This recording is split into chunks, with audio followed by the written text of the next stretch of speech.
حذرت الاتحادية الجزائرية لكرة القدم أندية المحترف الأول والثاني من التسبب في عقوبات قد تصل إلى حد الاستبعاد من المسابقات التي ينظمها الاتحاد الدولي للعبة فيفا.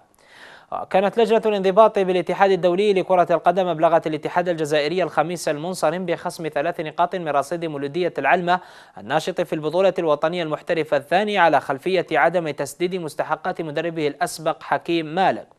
وقال الاتحاد الجزائري في بيان نشره عبر موقعه الرسمي بأنه يأمل في تسوية النزاعات الحالية بين مختلف الأندية حتى يتفادى عقوبات الفيفا التي قد تصل إلى حد استبعاده من مختلف المسابقات.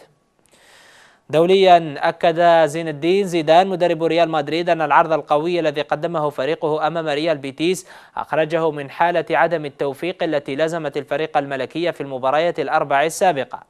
وقال زيدان في مؤتمر صحفي بأن اللاعبون تحلوا بالموهبة والذكاء وأدركوا أنه يتعين عليهم بدء اللقاء بهذه الطريقة القوية. وأضاف زيدان بأن الوقت حان ليحتفظ الريال بالثبات على نغم الفوز في قادم المقابلات. هذا وكان الفريق الملكي قد أمطر شباك ضيفه أو مضيفه ريال بيتيس بسداسية مقابل هدف واحد ضمن مواجهات الجولة الثامنة من الدوري الإسباني لكرة القدم.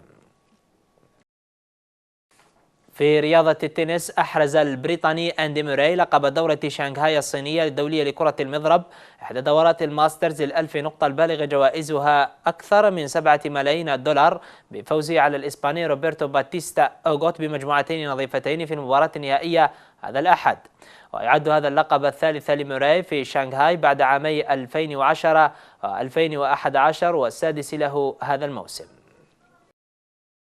في ختام النشرة، وفي لقطة طريفة تفاعل معها رواد مواقع التواصل الاجتماعي، أضافت سقطة حكم التماس الذي أدار لقاء شبيبة القبائل ومولودية بجاية في الجولة السابعة من البطولة الوطنية المحترفة الأولى أثارت نوعا من الطرافة على المباراة. فبينما كان الحكم المساعد مركزا مع الكرة، وقع على الأرض بعد اصطدامه مباشرة بمدافع شبيبة هواري فرحاني. لنتابع. في هاي اللقطة في لقطة طريفة. سلامات على الحكم، سلامات على الحكم. كرة لمصلحة الموب، خرجت رمي تماس، روح رياضية.